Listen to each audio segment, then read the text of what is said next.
대한민국은 민주공화국이며 모든 권력은 국민으로부터 나온다. 헌법 제1조 2항에 명시된 내용입니다. 이는 대통령부터 이하 산하기관 모두에 적용되는 조항이며 대한민국 존치의 가장 중요한 항목입니다. 그러나 우리 현실은 꼭 그렇지만은 않습니다. 과거부터 권력을 잡은 자들은 국민으로부터 주어진, 즉 위임된 권력이 마치 자신의 것이냥 착각을 하고 그 권력으로 국민을 억압하고 핍박하는 도구로 사용해왔습니다. 그럴 때마다 국민들은 때로는 화염병을 들기고 했고 더욱 큰 권력을 휘두르는 자에게는 그들의 힘을 빼앗아 사용하기도 했습니다. 이후 국민들은 서로에게 상처와 아픔을 줄 수 있는 극단적 방법이 아닌 촛불이라는 대체 도구를 활용해서 권력에 대하는 모습을 보였습니다.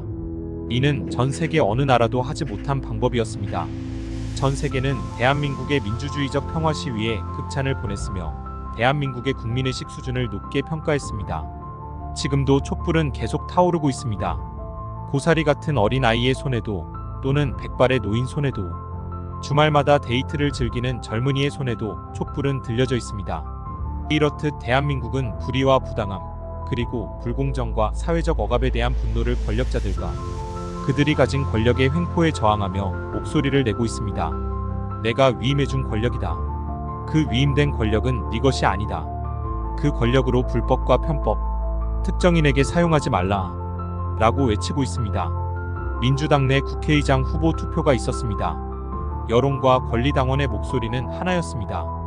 22대 국회에서 강단 있고 단호하게 국민의 기대에 부합하는 후보를 뽑아달라는 것이었습니다. 물론 당선된 우원식 후보가 못할 거라는 소리는 아닙니다.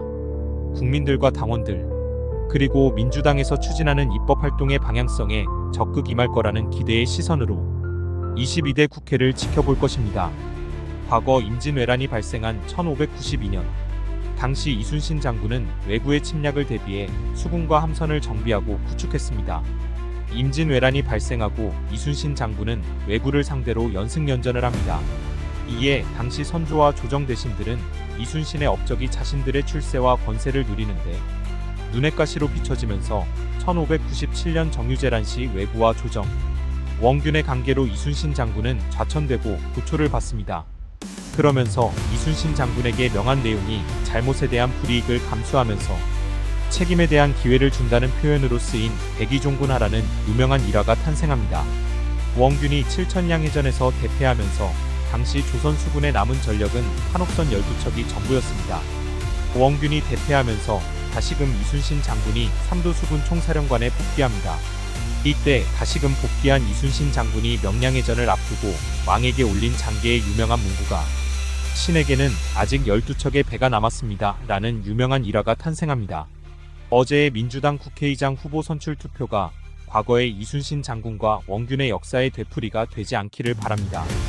이미 잘 싸우는 검증된 추미애 의원, 과거 원균의 수군, 즉 지금의 해군이 육지에서 싸우는 전략을 택한 원균의 잘못된 전략으로 12척만 남는 역사의 되풀이가 되지 않기를 바라는 노파심 어린 마음으로 이번 우원식 의원의 국회의장 후보 선출에 대한 우려를 표합니다. 이상 정치 바로세움이었습니다. 감사합니다.